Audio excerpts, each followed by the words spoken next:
의지하는 자예요. 도리어 의지하는 자가 멸망시키는 겁니다. 그래서 여러분, 하나님 외에는 의지할 게 없습니다. 거듭 강조하지만 우리 그리스도인들은, 신앙인들은 하나님 이외에 의지하면 안 됩니다. 의지하는 것이 우상이기 때문에 친구를 의지해도 안 되고 선배를 의지해도 안 되고, 인간은 의지의 대상이 아니에요. 서로 사랑의 대상이지. 인간이라고 하는 것은, 다시 말해 그리스도 안에서 우리 성도들끼리는 서로 사랑의 대상이지 지배하고 지배받고 하는 대상도 아니고, 또 의지하고 또 뭐 도와주고 그런 대상도 아니고, 다 그리스도 안에서는 성도가 서로 사랑하는 사랑의 관계 이외에는 가져서는 안 된다. 그래서 소위 선후배라고 해서 선배가 후배를 좌지우지 하려고 한다거나, 또 자기가 지도자라고 해서 피지도자를 완전히 정치적인 압력으로 지도하듯이 그렇게 해서도 안 되고, 전혀 달라요. 세상의 지도자라고 하는 것은 권력을 가지고, 정치인들이 권력을 가지고 백성을 지도할 때는 힘을 가지고 하잖아요. 근데 권력이거든요. 그건 법률의 힘, 권력. 그러나 그리스도 안에서의 지도는 권력으로 하는 게 아니라 사랑의 힘으로 하는 거예요. 그럼 그리스도 안에서 힘이란 뭐냐? 교회 안에서의 힘은 오직 사랑의 힘 외에는 작용하면 안 돼요. 돈의 힘이 작용해도 안 되고, 물리적인 힘이 작용돼도 안 되고, 어떤 직분의 힘 있는 게 아니거든요. 직분이 권력을 가진 게 아니에요. 목사나 장로가 치리자라고 해서 세상 권력처럼 그럼 권력으로 다스리는 게 아니라, 교회는 사랑의 힘으로 다스려 가는 곳이다. 이에 항상 여러분의 뇌리에 그런 기본적인 사고의 틀, 생각의 틀은 딱 자리 잡고 있어야 돼요. 그래야 빗나가지 않아요. 사람인지라 이 속세에 살기 때문에 순간순간 자꾸 그렇게 나와요. 저는 봐라, 내가 나 쌀이나 내가 저보다 더 먹었는데, 이 생각이 딱 들 때가 있거든요. 좀 젊은 사람들이 함부로 할 때에는 나부터도 저 건방지네죠, 이 생각이 딱 드는 순간 약간 열받잖아요. 그럼 벌써 내게 열이 드러난다는 건 정상적인 생각을 안 하고 있다는 거거든요. 아차, 그러죠. 아차. 그것부터가 벌써 어떤 나이의 힘, 소위 어른이라고 하는 그런 기득권의 힘으로 젊은 사람들을 누르려고 하는, 그것부터도 벌써 잘못된 거예요. 이게 다 세속적인 거예요. 그리스도 안에서는 오직 사랑의 힘 외에는 절대 작용하면 안 된다. 여러분, 항상 가정도 마찬가지죠. 가정도 사랑의 힘 외에는 작용하면 안 됩니다. 그래서 아이들에게도 뭐 잘못하고도 어른의 기득권으로 막 꿋꿋이 그냥 자기 잘하는 것처럼 내세우려고 하면 가정이 제대로 안 되죠. 야, 내가 잠깐 실수했다, 얘. 하고 빨리 내 자신의 실수를 인정하고 말해줘 버리면 그 다음 대화가 안 먹히잖아요. 그런데 한두 번 그냥 자녀들하고 얘기하다가 어른이라고, 너 건방지게 어른이 얘기하는데 이래 놓으면 그 다음부터는 자꾸 피하죠. 이제 자꾸 대화도 안 하려고 그러고, 왜 세대차가 생긴다 이래가지고, 그런 것들이 모두가 다 사랑의 힘을 잃어버리는 데서 와지는 것들이죠. 가정이나 교회나, 가정도 작은 교회니까, 그리고 교회 역시 사랑의 힘으로 다스려지는 것이다. 그래서 사랑의 힘이 없으면, 회장 여기 된 사람이 있으면 사표해야 돼요. 나는 사랑의 힘이 부족해서 아무래도 나는 회장 못하겠어요 하고 내놔야지. 사랑의 힘도 없으면서 지도자로 앉아있으면 자기가 열받을 때 많아요. 왜 안 따라주니까. 안 따라준다. 이렇게 하자는데 자꾸만 회장이 이렇게 하자면 좀 따라주면 얼마나 좋아요. 안 따라주면 열받거든요. 이득들 하나도 없어요. 뭐 때문에 열받아요? 안 그래요? 그러니까 사랑의 힘이 있으면, 안 따라오면 아직 어려서 철부지해서 몰라서 그러는구나 하고 참고 기다려주고, 이런 게 있어야 이제 조용하잖아요. 그런데 그런 게 없으면 이제 회가 어수선해지고 시끄러워지고, 똑같은 얘기입니다. 그래서 언제나 의지하는 자, 내가 의지하는 것이 나를 망하게 한다. 바벨론 의지했는데 바벨론 군대가 유다를 멸망시킨다. 36절로부터 49절까지 보면 행음한 예루살렘을 사마리아처럼 심판한다고. 여기 했잖아요? 이제 나오나요? 네, 행음한 예루살렘을 사마리아처럼 심판한다. 이 사마리아처럼 누가 아수르 바벨론 애굽하고 행음한 예루살렘을 아수르가 사마리아 망하듯이 멸망시켜 버린다. 그다음 드디어 11권 마무리했습니다. 그다음 12권 보시면 벌써 준비들 다 하셨네요. 12권 53페이지 6053페이지 보시면은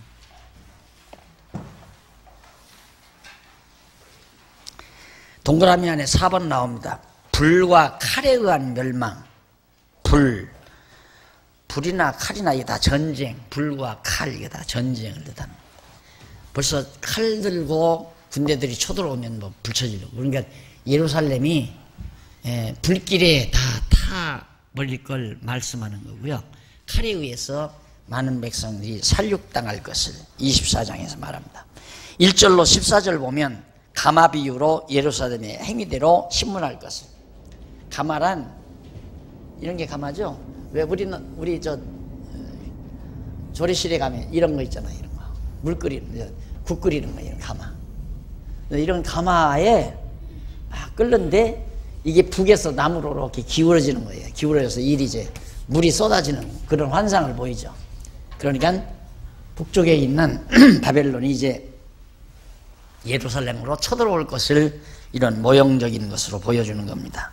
예루살렘은 바벨론에 의해 망한다. 그 망하는 이유가 뭐 여기도 다시 한번 근거를 대지만은 어디가 보시면 되냐면 6057페이지 한번 보세요. 6057페이지 중간쯤 줄바꾼 데 나오죠. 24장 15절로 27절 그 위에 쪽으로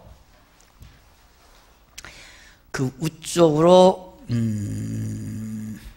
아니야 저 위에서부터 하십시다. 위에서 세 번째 줄 바꿨죠. 줄 바꾼 데서부터 다섯째 줄 뒷부분 끝부분 줍시다. 줄 바꾼 데서 위에서 다섯째 줄 끝부분 일찍이 나오죠. 일찍이 여호와 하나님께서는 출애굽 당시 모압 평지에서 모세를 통하여 이스라엘 자손에게 장차 기업의 땅에 들어가 이방신들을 음란히 쫓아 여호와를 버리고 언약을 어김으로 진노하실 것을 언약하신 말씀 신명기 31장 16절로 20절. 네. 그리고 기업의 땅에 들어가 살 때에 성읍으로 황폐케 하고 성소들로 황량케 하실 것을 언약하신 말씀이 레위기 26장 31절 신명기 28장 16절에 말씀했는데 그 모세와의 언약을 이루시려고. 내가 일일이 다 말하지 않아도 그 내용은 항상 반복적으로 나옵니다. 그랬더니만 어느 분이 그런 얘기를 하더라고요. 뭔 책을 이렇게 또 쓰고 그러느냐고, 반복되는 얘기가 많으냐고. 그런데 그게 얼마나 중요한 일이면 반복을 하겠습니까? 성경 하나하나 지금 예언서 지금 에스겔서 이해하는데 우리가 중요한 것은 최소한으로 모세죠. 그 이전에 조금 더 올라가면 그 일찍이 이전 보세요. 일찍이 그 위에서 다섯 줄 일찍이 이전에 보면 바로 위에 보면 이러한 예언은 여호와의 영원한 작정 섭리에 기초한 이게 나와요.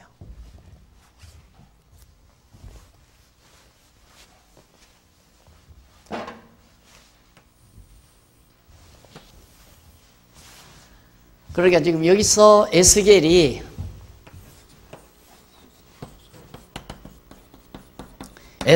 예언하는 이러한 예언의 말씀은 그러니까 이러한 예언은 그 말이죠. 여호와의 영원한 작정 섭리, 여기 작정 섭리, 하나님의 작정. 작정해 놓으신 작정 섭리에 기초한 언약이에요. 언약. 모세와의 언약. 그래, 이 언약은 바로 하나님의 영원한 작정에 기초했다. 그래서 이 언약의 기초에서 지금 에스겔이 곧 예루살렘이 멸망당할 것을, 예루살렘 성이 다 회파되고 무너질 것을 에스겔이 지금 예언하는 거거든요. 에스겔은 먼저 지금 바벨론으로 사로잡혀 갔고요. 그리고 이제 아직 예루살렘은 불이 타지 않고 무너나지 않았는데 그것이 곧 무너난다는 사실을 예언하는 거라고 말합니다. 예언. 그래서 여러분 성경에 하나님의 작정, 언약, 예언, 성취, 그리고는 이제 그대로 예언대로 성취되잖아요. 성취. 이게 성경 전체를 이끌어가는 흐름이에요. 모든 전체를 이끌어. 그러니까 이 틀은, 이런 하나님의 섭리 틀은 계속 반복해서 또 말하고 또 말하고, 몇 장 설명한 다음에 또 말하고, 몇 장 설명한 다음에 또 말하고. 예, 어느 내용도 어떤 역사적인 사건이나 어떤 선지자들의 예언이나 이 틀에서 벗어나는 게 아무것도 없어요. 그러니까 하나님께서 다 영원전에 작정해 놓으시고 작정대로 이루실 것을 아브라함과 이삭과 야곱에게도 언약하시고 이스라엘 백성이 모세에게도 언약하시고, 모세에게 언약하는 것이 아까 지금 신명기에 나오고 레위기에 나오잖아요. 그 언약이 뭐냐면 이스라엘 백성들이 가나안 땅 들어가 살면서 이제 우상 섬긴다. 섬긴다고도 우상 섬겼잖아요. 우상 섬길 걸 언약하신 대로 우상 섬긴다 이 말이에요. 이게 우상 섬기기 때문에 성들이 다 황폐되고 다 망한다. 그걸 지금 에스겔이 곧 되질 것을 바로 에스겔이 다시 한번 상기시키는 거죠. 이 언약, 모세의 언약대로 된다는 것을 알려주기 위해서 선지자를 보내가서 미리 예언을 하는 거예요. 곧 이루어진다. 그러니까 이루시기 직전에 예언을 합니다. 예언은. 언약은 상당히 먼 이전에 하는 게 언약이고요. 예언은 보통 사건이 일어나기 직전에 하는 게 대개 예언이에요. 그러니까 왜냐하면 백성들이 모르니까 하나님께서 이렇게 하신다고 한다. 왜 그렇게 하시는가? 영원전에 작정해 오셨고 그 언약, 작정대로 이루실 것을 언약하셨기 때문에 이렇게 멸망시키고 다 너희들 이방에 흩어버린다. 이제 그 얘기예요. 그렇게 하나님께서 이렇게 섭리하시는 이유는 하나님은 언약대로 이루시는 여호와의 힘을 깨달아 알고 경외케 하려는 것이다. 자, 이것만 여러분들이 잘 기억하시면 성경은 아주 쉽습니다. 그 원리대로만 쫙. 그래서 자주자주 그 내용을 언급해 드리는 거예요. 자, 그러면 57페이지, 6057페이지 24장 15절로 27절. 아내의 이른 태도를 진노의 표징으로 삼으신다고 예언합니다. 아내를 잃어버린 태도, 아내를 잃어버렸을 때 그 태도가 어떻겠습니까? 한번 잠깐 보실까요? 거기 15절로 17절 보면 선지자가 기뻐하는 것을 쳐서 빼앗아도 금해야 할 것들을 명하신 말씀을 증언합니다. 다시 한번 보십시다. 15절 본문 보십시다. 여호와의 말씀이 또 내게 임하여 가라사대 인자야, 네가 내 눈에 기뻐하는 것을 한 번 쳐서 빼앗으리니 너는 슬퍼하거나 울거나 눈물을 흘리거나 하지 말며 죽은 자들을 위하여 슬퍼하지 말고 종용히 탄식하며 수건으로 머리를 동이고 발에 신을 신고 입술을 가리우지 말고 사람의 부의하는 식물을 먹지 말라 하신지라. 내가 아침에 백성에게 고하였더니 저녁에 내 아내가 죽기로 아침에 내가 받은 명령대로 행하매 백성이 내게 이르되 네가 행하는 이 일이 우리에게 무슨 상관이 되는지 너는 우리에게 고하지 아니하겠느냐. 참 에스겔은 예언하려니까, 그러니까 에스겔로 하여금 하나님의 심정을 이야기하려는 거죠. 에스겔의 아내가 죽어버렸어요. 하나님이 에스겔의 아내가. 에스겔이 굉장히 아내를 기뻐했는데 아내가 죽으니까 막 통곡하고 우려할 거 아니에요. 근데 통곡하고 울지를 않고 울지 못하게 했단 말입니다. 그리고 막 상가에서 주는 그 음식도 안 먹고 이제 금식하는 거죠. 이 사람들이 그게 무슨 뜻이냐. 그런 에스게르 행위, 그런 행위를 통해서 하나님이 바로 사랑하는 백성들을, 하나님이 기뻐하는 사랑하는 백성들을 바벨론에 의해서 다 멸하는 하나님의 심정을 에스겔로 하여금 느끼게 해가지고 그걸 백성에게 전하게 하는 그런 내용이 바로 15절로 27절에 나와요. 그래서 안에 이른 태도를 진노의 표징으로 하나님께서 예루살렘을 진노하는 표징으로 삼으신다고 예언한 것이 27절까지 나옵니다. 자, 그 다음 넘어가서 쭉 넘어가십니다.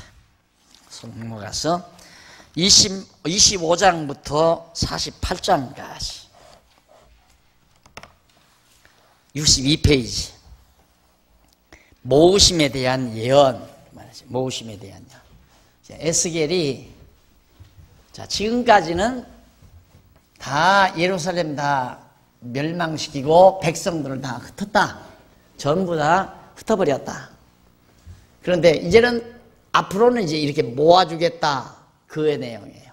이 흩으겠다는 내용이 1장부터 25장까지 아니 24장까지 24장까지고요. 그 다음 25장부터 38장 아니 48장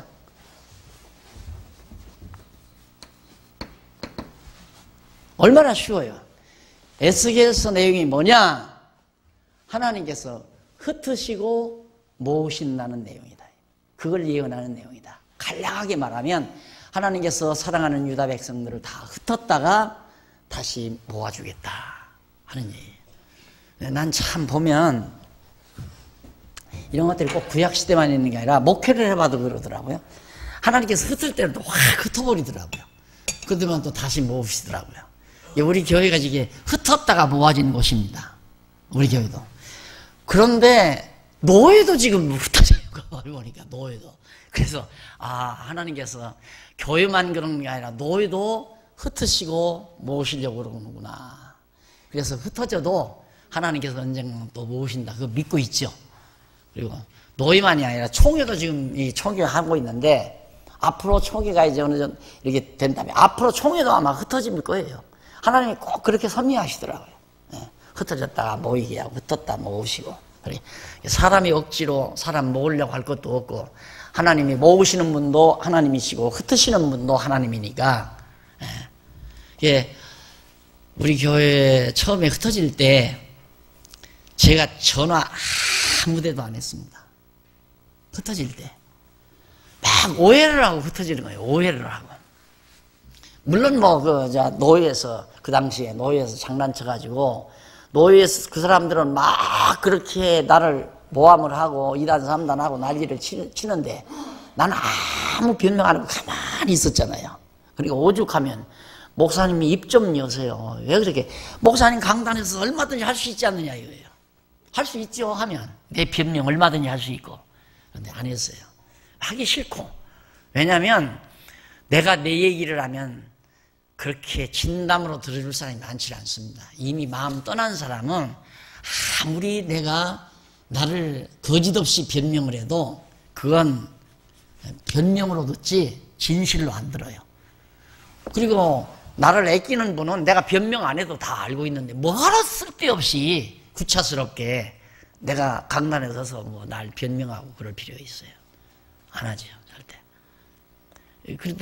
그런데 결국에는 나중에 다 깨닫고 다시 돌아오시는 분도 있고 그래서 다시 교회가 이루어지고 하는데 이게 다 하나님께서 하시는 일이에요. 그러니까 하나님이 흩어놓는 걸 내가 모으려고 하는 것도 건방진 태도고 하나님이 모으는 걸 또 내가 흩으려고 하는 것도 건방진 태도고 모으면 모으시는 대로 흩으면 흩으시는 대로 그렇게. 그래서 에스겔 선지서도 하나님이 24장까지는 내가 다 이렇게 예루살렘을 다 불태워버리고 전부 대적들을 통해서 막 사육하고 그래서 백성들을 다 이방 땅에다 흩어지게 갈대아 땅에 흩어지게 하겠다. 그거예요. 24장까지가. 그런데 흩어진 다음 하나님의 약속대로 언약대로 70년이 지나면 내가 다시 다 모아주겠다. 그래서 모으심에 대한 예언이 25장부터입니다. 이건 에레미야에서도 우리가 배웠잖아요. 에레미야는 뭐죠? 흩으시고 모으시고가 아니라, 네? 뽑으시고 심으시고, 네. 예루살렘에서 백성들을 뽑았다가 다시 심어 놓으신다. 옮겨다 심으신다. 그 말이나 흩으시고 모으신다는 말이나 뉘앙스는 같잖아요. 비슷한 얘기죠. 자, 25장에서 39장까지는 그 가운데서 한쪽 가로 1번. 여기도 요건 한번 생각하고 가야죠. 63페이지 한번 보세요. 63페이지 보면 두 번째 줄 중간에 보시면 이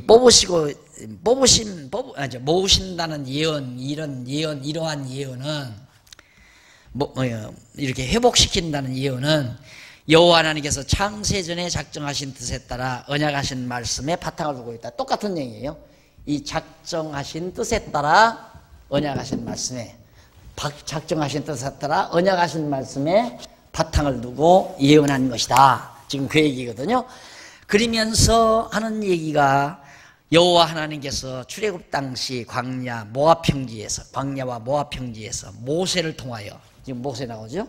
모세를 통하여 이스라엘 자손에게 가나안 땅에서 열방으로 흩으신 백성을 다시 모으실 것을 언약하신 사실이 있다. 이때 벌써 여기 다시 모을 걸 언약을 했다 이 말이에요. 그럼 보세요. 다윗이 주전 예수님 오시기 전 1000년이에요. 약 한 1000년. 다윗에서부터 모세 때까지가 한 500년. 그러면 여기서 여기가 약 한 500년. 그러면 모세 때부터 여기 때까지는 약 한 1000년이죠. 그리고 이때 다시 모으실 것을 1000년 전 모세를 통해서 언약하신 것이고, 이 언약은 천지만물 창조하기 이전 영원 전 하나님께서 작정해 놓으신 하나님의 뜻이다 그 말이에요. 그러니까 여러분, 하나님 이 세상 모든 만사 만물이 하나님의 뜻대로 다 되지는 겁니다. 누가 어느 과학자가 요즘 요 근래 들었는데 믿지 않는데 이번 추석에 가니까 자기 형제들인데 예수를 안 믿는데 그런 얘기를 하더래요. 과학을 전공하는 분인데 아무리 생각해봐도 이 세상이나 우주 만물을 누군가가 그렇게 해가는 것 같이 자기가 느껴진다고 그러더래요. 그래서 당장 바로 그분이 하나님이다. 네, 그러고 자기가 그랬느라고. 너도 하나님 믿어야 된다고 그랬다. 여러분, 요즘에 여러분 신문 꼭꼭 읽으셔야 돼요. 이번에도 그 일식에 대해서 우리 곽 집사님 일식에 대해서 썼잖아요. 참 신기한 거죠. 예? 달과 태양이 400배라고 그러죠. 400배. 그럼 400배면 이게 달이 지구를 완전히 이렇게 동그랗게 완전히 가릴 수 있다는 게 참 불가능하죠. 작은데 400배나 되는데 이렇게 작은 걸로 이게 내 얼굴 가리워져요? 여기는 보이잖아요. 예? 가양은 이걸로 가리워도. 그런데 이번 우리 일식 그냥 완전히 태양을 싹 가리우는 거 봤잖아요. 400배가 크기가 400배가 되는데. 그러니까 그런 것들이 전부 하나님께서 아주 정교하게 치밀하게 다 만약에 우리 지구가 태양 쪽으로 더 가까워져도 태양 쪽으로 더 가까워지면 달이 더 태양을 넘겨서 가리우겠죠. 가까이 가니까. 그런데 태양과 달, 지구 이게 이제 딱 이렇게 되는 거죠. 태양이 이렇고 달은 이렇고 지구는 이러니까 이렇게 가리워지잖아요. 이거 조금 더 커야 되겠다 이 말이에요. 이렇게 가리워지니까 지구에서 이 큰 태양을 달이 다 가리우는 게 버린 거죠. 그리고 이게 조금 더 가까이 간다면 완전히 이만큼 가리우는 거죠. 우리가 보기에는. 이게 더 조금만 벌어진다면 요만큼밖에는 못 가리우는 거고 달이. 어떻게 그렇게 태양을 달이 온전히 가리우도록 하나님께서 그렇게 위치 배치를 했나. 그래서 결국 태양열이 지구에 적당하게, 특히 대한민국에서는 우리는 더 감사를 해야 돼요. 그것만 봐도 막 한없이 찬양하고 살아야 되거든요. 우리나라처럼 좋은 나라가 어디 있어요? 예? 적당한 온도. 이거 조금만 하나님이 더 가깝게 놔놓으면 다, 여러분 다 수검장 되고 말아요. 다. 뜨거워서 못 살죠. 이 적도지대만 살아도 그냥 더워가지고, 뜨거워가지고, 우리 선교사님도 오셨지만, 필리핀에서 오셨지만은, 뜨거워가지고, 항상 더워가지고. 근데 우리는 서늘한 가을, 따끈따끈한 여름, 훈훈한 봄, 아주 싸늘한 겨울, 스키도 즐길 수 있는 겨울, 이런 아주 다양한 현상 속에서 딱 터잡아가지고 하나님이 좋은 곳에 살게 했는데도, 아파트 단지에서 조금 위치만 좋아도 그냥 거들먹대고 사는데, 안 그래요? 어떻게 하나님이 이렇게 안 하고 어떻게 이게 가능하냐 이 말이죠. 하나님이 다 역사도 다 계획해놓고 만사 만물도 다 설계해서 그대로 지금 이끌어가는 거거든요. 그게 믿어지면 걱정돼요? 걱정해봤자 다 필요 없는 거예요. 악을 써봤자도 필요 없고 다 어차피 하나님의 뜻대로 되는 거. 그냥 의지하고 마음 편안히 살아요. 그냥 의지하고, 하나님 딱 의지하고. 저런 분을 의지 안 하면 누구를 의지해요? 그게 신앙이에요. 그게 신앙생활이고. 그래서 진짜 여러분 성도대학 졸업하고 나서 나중에 또 짜증 부리고 근심 걱정하면 당장 졸업장 뺏어버리고 말 거니까. 늘 기쁘고 편안함으로. 염려해봤자 필요 없다니까. 하나님이 정하시는 대로 되는 걸. 망할 때 망하고, 흥할 때 흥하고, 병들 때 병들고, 나을 때 나았고, 장가갈 때 장가가고, 시집갈 때 시집가고, 자녀날 때 자녀 낳고, 이사갈 때 이사가고, 죽을 때 죽고, 살 때 살고, 하나님이 정하시는 대로. 그러니까 그저 범사에 하나님께 감사함으로, 범사에 하나님 찬양하며 감사하고 사는 것. 그것이 진짜 여호와를 아는 자들이다. 그 부분이 바로 이제 63페이지 그 천문단에 나온 거예요. 천문단에. 에스겔 선지자는 보수를 통한 회복과, 천문단 제루의 중간부터 나오죠. 에스겔 선지자는 보수를 통한 회복과 성전과 국토 회복에 대해서, 원수 다 바벨론 다 멸망시켜서, 보수 멸망시켜서 성도 회복하고 백성도 회복하고 다 성벽도 회복하고 백성도 다시 다 돌아오게 해서 그렇게 회복해 준다. 돌아오게 해준다. 모아주신다. 그러한 예언이 이때 다 작정된 대로 된다 그 말이에요. 이때까지가. 아브라함 때까지가 모세에서 한 500년 되잖아요. 그럼 아브라함 때로부터 따지면 저기가 1500년 후에 되잖아요. 1500년 후에.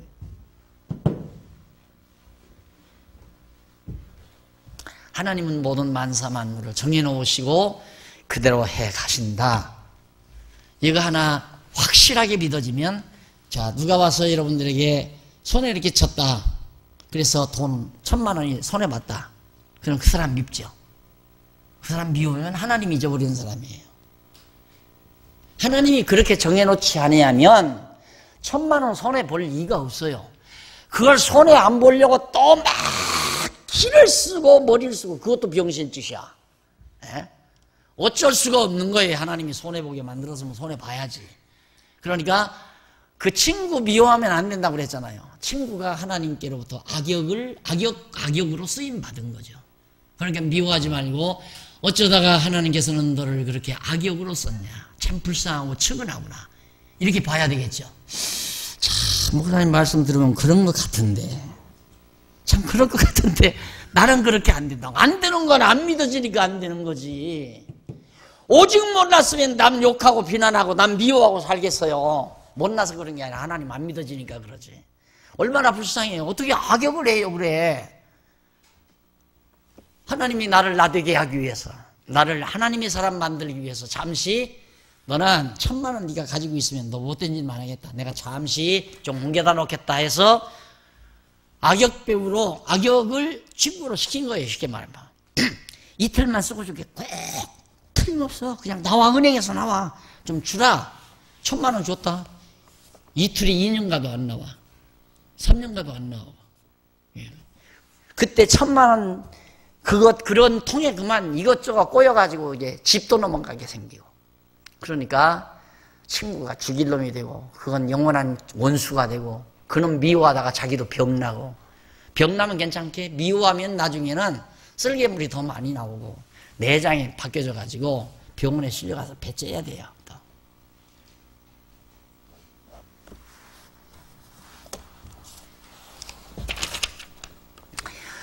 자, 계속하십시다.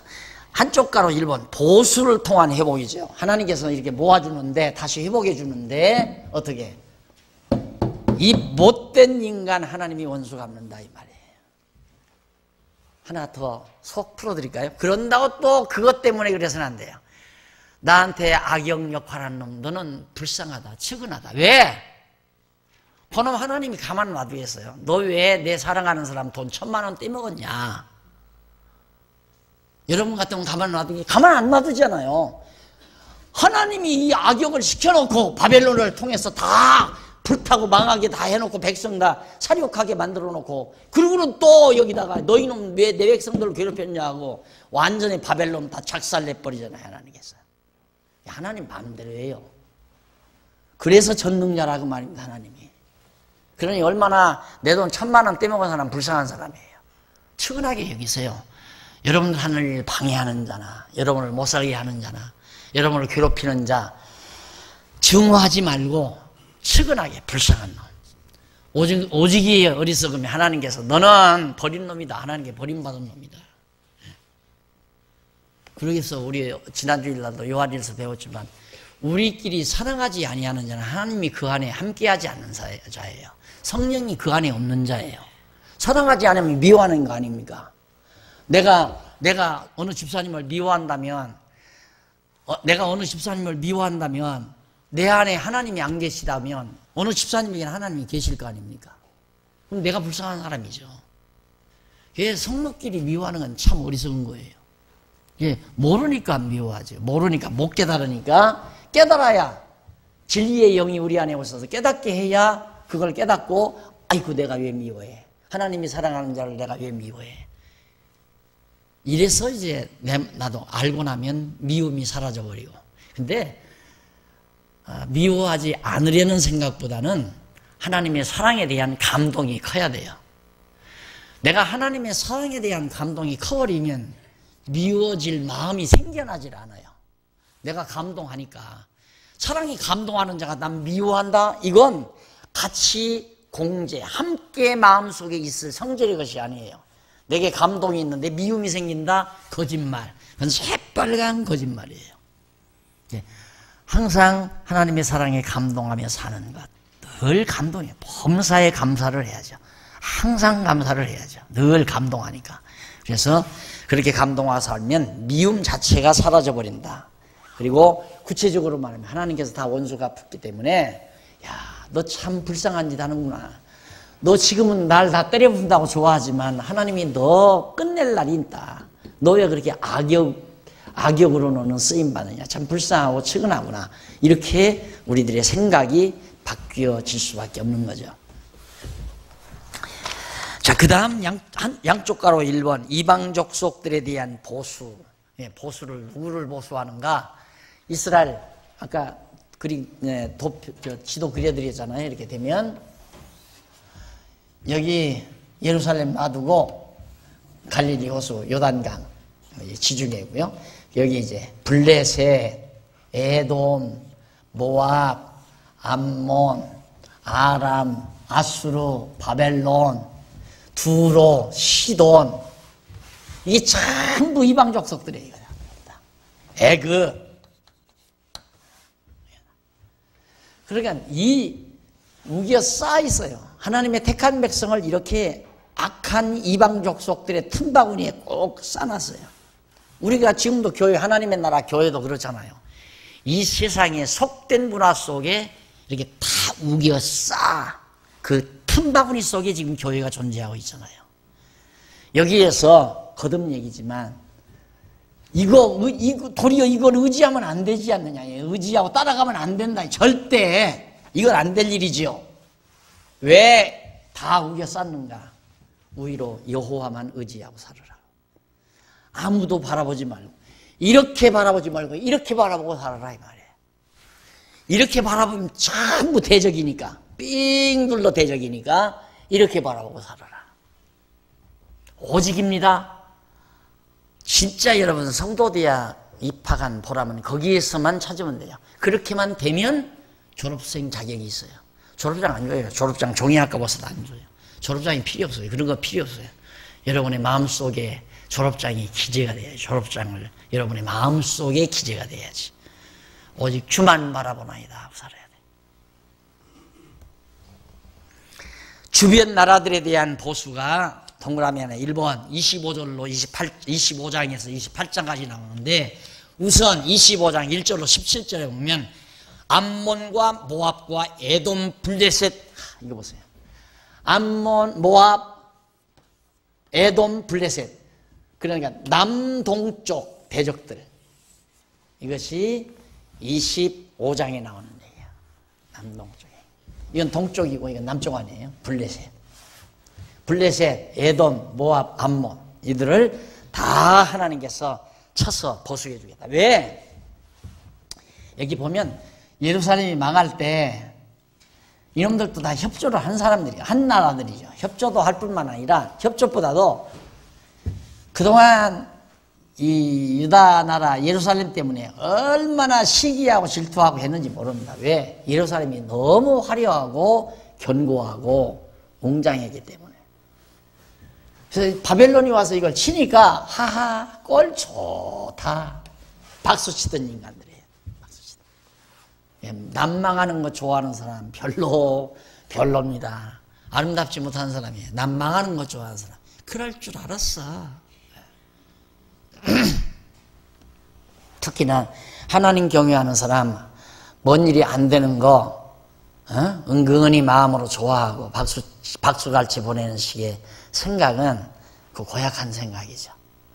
하나님의 자녀는 망해도 하나님의 자녀예요. 하나님의 자녀는 불행해도 하나님의 자녀예요.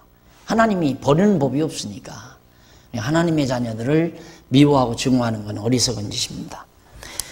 그 다음 이제 넘어가서 26장 1절로 21절까지 장으로 넘어갑니다.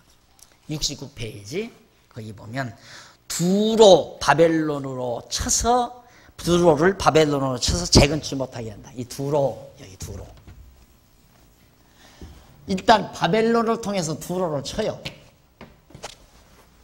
그러면 여기는 이들은 누구를? 이들도 물론 바벨론을 통해서 치는 거예요. 예, 예루살렘 쳐서 멸망하고 나니까 그때 꼴 좋다 하고 환호하고 좋아하던 족속들 그 뒤에 바벨론이 두로도 치고 이것도 다 쳐서 멸망 하나하나. 그래서 이제 외적으로 볼 때는 야 바벨론이 굉장히 강해진다. 왜?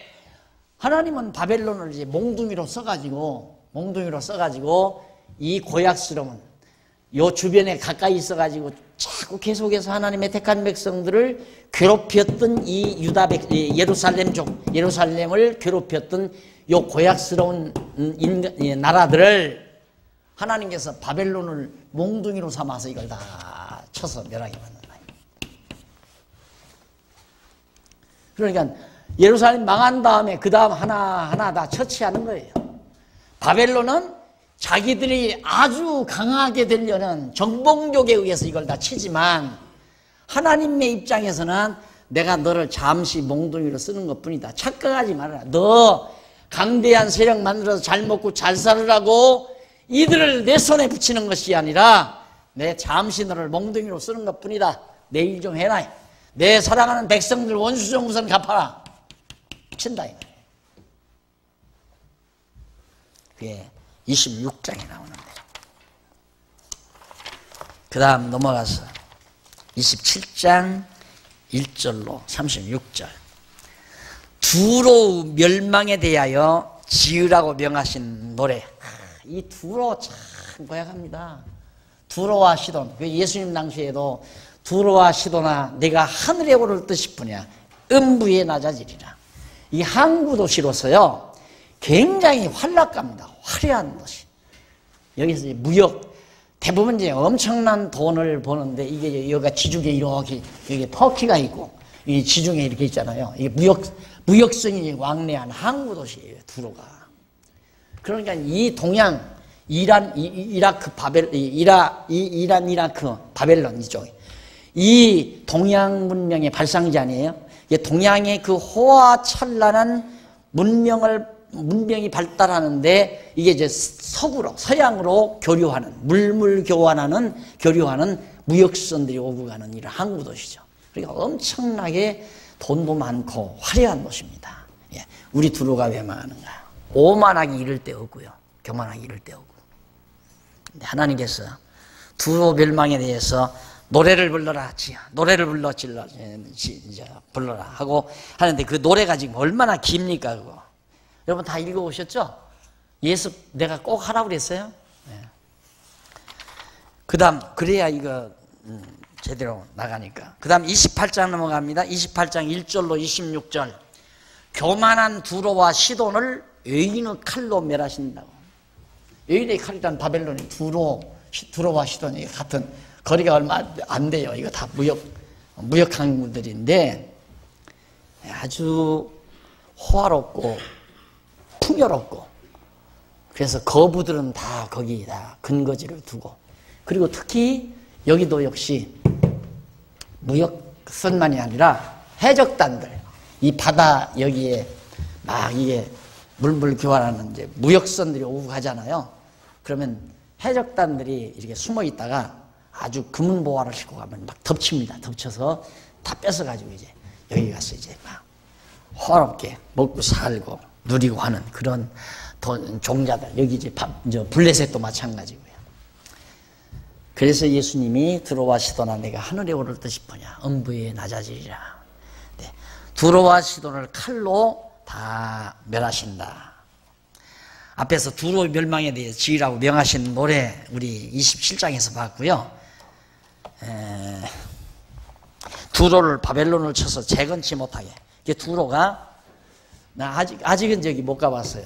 아직 이 두로 성터는 못 가봤는데 아주 지금은 초라하다고 하네요. 아주 초라하다고 하는데 언제 한번 지나는 길이 있으면 한번 지난번에 예루살렘 갔을 때 이스라엘 갔을 때 한번 가봐야 되는 건데 일정이 그렇게 못 돼가지고 못 가고 말았습니다만은 이런 데를 가보면 하나님 살아계심을 알 수 있죠. 하나님께서 다시 그렇게 두로와 시돈이 조건적으로 여러 가지 조건적으로 이게 다시 번영할 수 있는 곳이거든요. 이 동양의 이것과 그런데 지금은 이 바다보다도 육로로 이 터키를 거쳐서 이스탄불로 거쳐서 이제 유럽으로 막 도로가 뚫리고 이래가지고 별로 무역선이 그렇게 활개는 모습으로 두로와 시돈이 다시 번창하지 못하는 여기 에스겔의 예언대로 됐다는 얘기죠. 그래서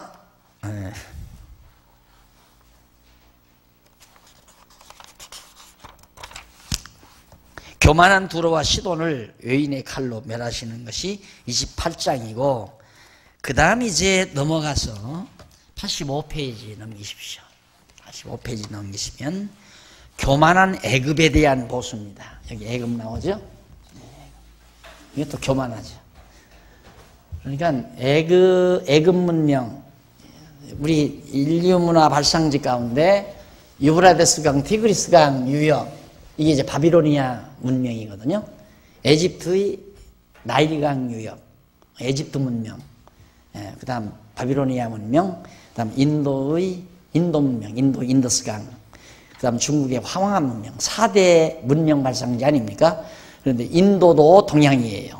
중국도 동양이고, 그리고 여기 바비로니아도 동양이고, 사실은 애굽은 이건 아프리카 쪽이죠. 유럽이 아니에요. 서양이 아니에요. 원래는 문명이 동양에서 번창했던 거예요.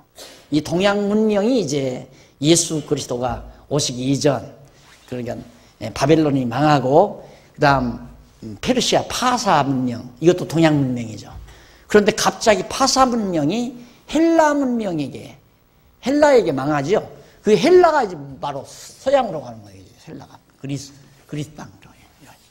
여기 일로 문명이 이쪽으로 이제 넘어가는 거예요. 동양에서 서양으로.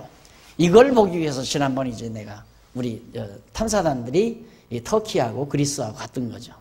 그래서 딱 가서 이스탄불에 도착하자마자 제가 그래서 딱 보고, 선상에서 그랬나? 목사님들하고.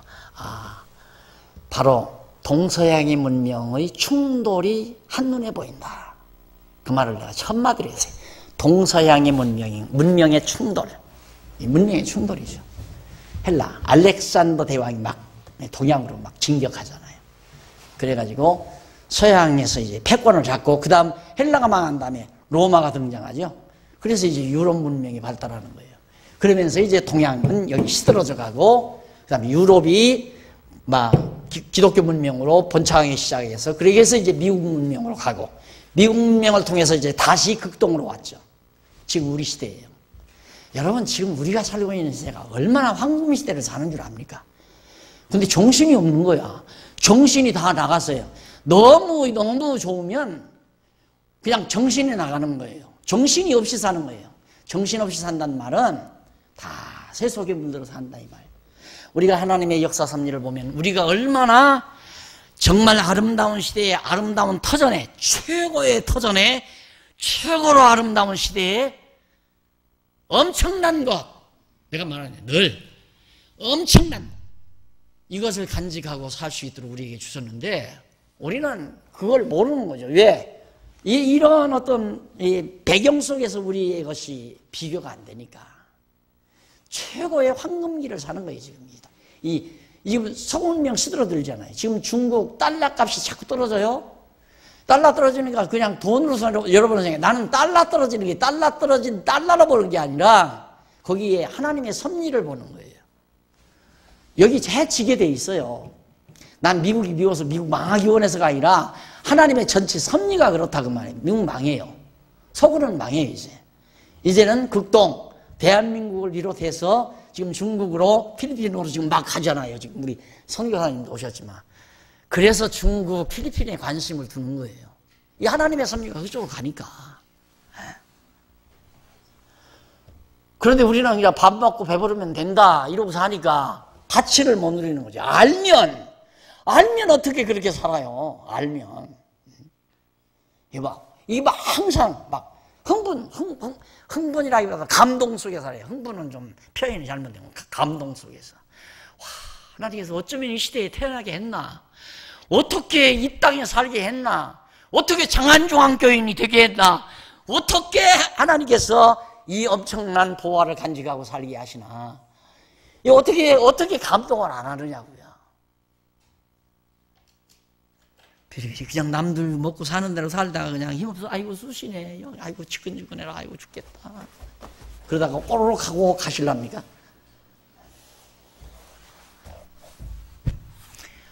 다 봤잖아요, 이제. 에? 하나님의 전체 전 역사 섭리가 한눈에 들어오잖아요, 이렇게 딱. 그런 하나님의 섭리 속에서 오늘 나를 봐야죠. 그래서 우리 신문이 과거를 해명하고, 현재를 직시하고, 어제를 해명하고, 오늘을 직시하고, 내일을 예비한다. 자신 있으니까 그런 사실을 정하는 거예요. 그런 확신이 없으면 어떻게 그런 정합니까? 우리가 과거를 어떻게 건방지게 해명해요? 과거 다 해명했잖아요, 지금. 뭐 세계 지도 놓고도. 자, 이 동양 문명, 이게 동양 시대에 완전히 이게 바비로니아 시대, 인도, 애굽도 인도 문명과 이게 연결되는 거죠. 그리고는 이제 중국 황하 문명. 중국 황하 문명의 후예가 우리거든요. 근데 사실 황하 문명은 기독교의 혜택을 못 받죠. 여기는 이제 구약시대의 혜택은 좀 받죠. 그러다가 이제 이렇게 가서 알렉산더 때 이제 헬라 문명에 의해서 이제 예수님 모시고 터전박다가 로마 제국이 완전히 터전, 그리스도가 메시아 올 터전을 하나님께서 준비해 놓고 로마 제국시대에 예수님이 오시잖아요. 그 뒤로 유럽시대가 오는 거예요. 예수님 오신 이후로 유럽시대가. 땅끝까지 복음 증거하기 위해서 바울을 동방으로 가지 못하게 하고 서쪽 그리스로 헬라 반도로 바울을 보내가지고 유럽 문명 만들어 놓으시고 영국을 통해서 미국 문명 지으시고, 그리고는 이제 미국은 다 끝났잖아요. 교회도 다 타락했고요. 그리고는 지금 대한민국의 이 모종판, 기독교 복음의 정말 모종판이에요, 여기가. 이제 대한민국 교회에 부패해버리면 이제는 뭐 여기서 촛대 옮겨가는 거죠. 나는 지난번 중국 가가지고 그랬어요. 촛대 대한민국에서 옮겨왔습니다. 대한민국은 돈 많아가지고, 교회가 돈 많아가지고, 교회 돈 자식에게 물려주느라고 정신이 하나도 없어. 교회 지도자들이 잘났으나 못났으나 큰 교단이나 작은 교단이나 할 것 없어요. 전부 돈에 취해서 그런 그 교회 촛대 옮겨가는 거 아니에요? 하나님께서 거기다 뭐로 촛대 놔둬요? 당연히 이제 아시아로 옮겨가야죠. 그거 보고 지금 우리 한진교 목사님도 자꾸만 저리 갔잖아요. 내가 이런 거 하게 하니까 그거 막 성급하게 이스라엘로 간 집사도 있고, 그거 듣고 한진교 집사도 꼭 그 뭐 또 이 강의 듣는데요. 안에 그렇게 잘나지도 않았잖아요. 그리 잠깐 들어가가지고 선교사로 지금 가가지고 어제도 전화가 왔어요. 목사님 지금 열심히 하고 있습니다. 그러면서 지금 구역 예배에 참석하고 있대요. 여기. 그리고 참 내가 우리 필리핀 선교사님 여기 오셨지만 거기 안내받았을 때 내가 즐겁게 갔던 것도 하나님의 섭리가 이미 촛대 다 하나님이 하나하나 옮겨간다니까. 내가 볼 때 다 옮겨가요 지금. 한국교회는 정신이 하나도 없어요. 돈이 많아서 정신이 하나도 없어요. 그래서 내가 항상 그러잖아요. 돈 많으면 부패한다. 어디든지 그래요. 어디든지. 그런데 우리 인간으로 돈 많으면 왕성한다 그러거든요. 그건 세속적으로 왕성하는 거죠. 가정도 돈 많으면 부패해요. 하나 없어도. 하나 없어도 부패하는 거예요. 가정도. 신앙적으로 그렇다 이 말입니다. 근데 부패 안 하려면 지혜가 있어야죠. 지혜가. 그리고 그 다음 이제 85페이지 동그라미 안에 2번 교만한 애굽에 대한 보수. 애굽 이제. 애굽도 얼마나 초기부터 아브라함 때부터 야곱 때부터, 아브라함이 아니라 야곱 때부터. 아브라함도 애굽에 가서 고생했죠. 그다음 아브라함 야곱 때 백성들, 이스라엘 백성들 갔을 때 그 자손들 요셉 이후 노예를 생활하면서 괴롭힌 애굽, 그 뒤로도 많이 괴롭혔죠. 애굽을 하나님이 진노하신다 하는 내용이 바로 이제 동그라미 안에 2번에 나오는데 한번 간단간단 정리하고 끝내십시다. 29장 1절로 21절에 보면 바로와 애굽을 멸하여 어떻게 여호와를 알게 하신다. 다시 한번 보고 싶습니다. 하나님께서 애굽을 왜 멸망시키는가?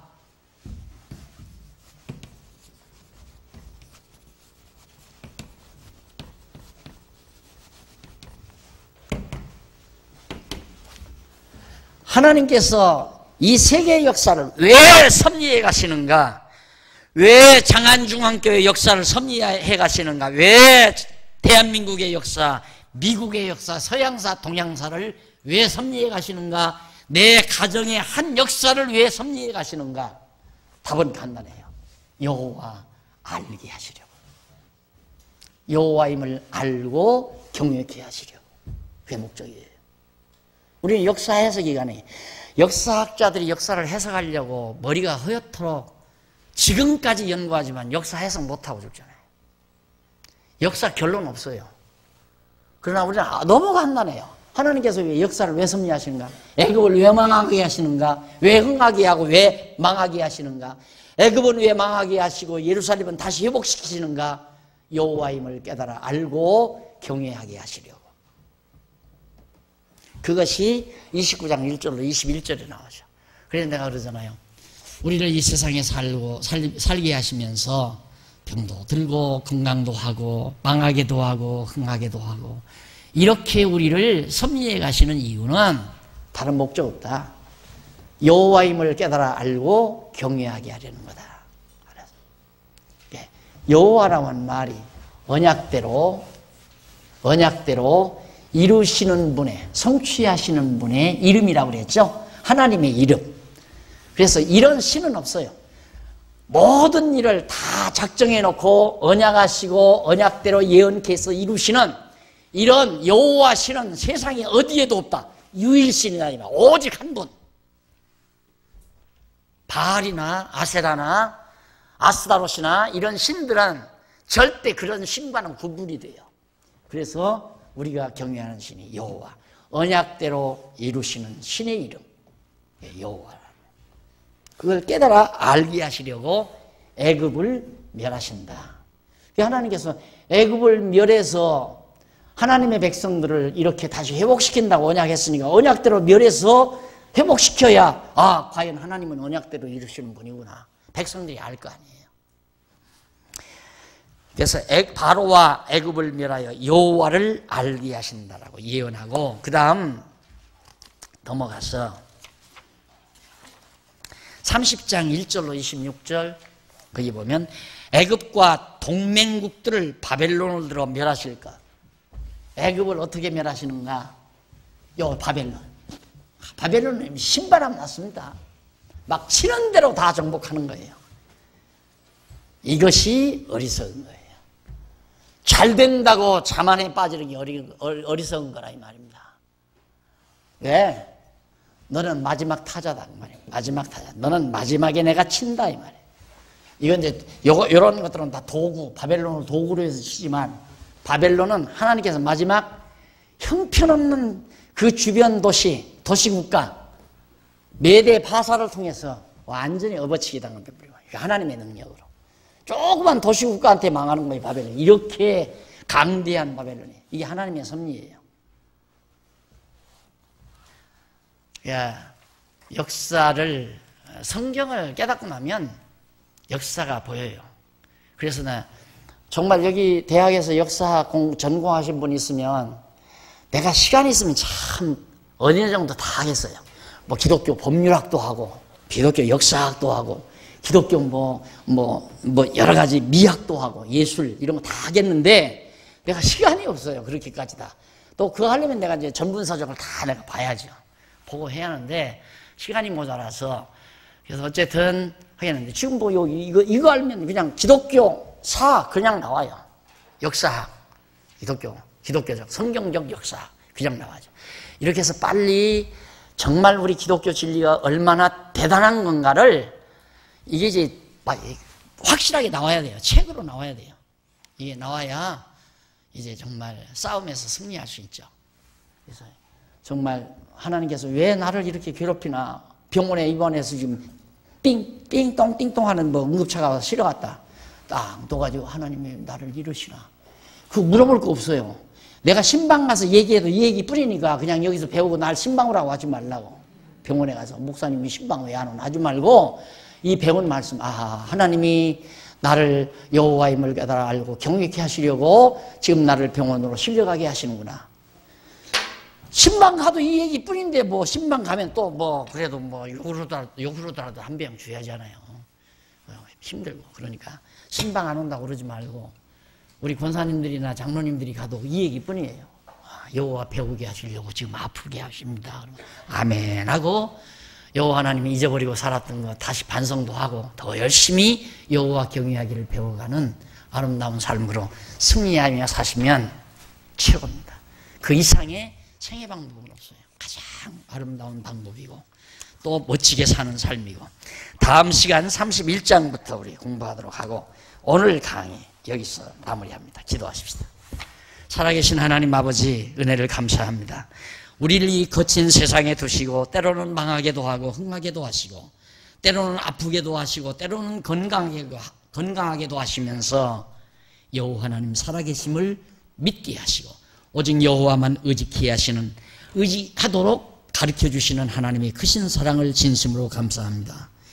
우리의 눈동자가 오직 우러러 여호와만 바라볼 줄 아는 지혜롭고 슬기로운 종들이 되게 해 주시옵소서. 예수님의 이름으로 기도드립니다. 아멘.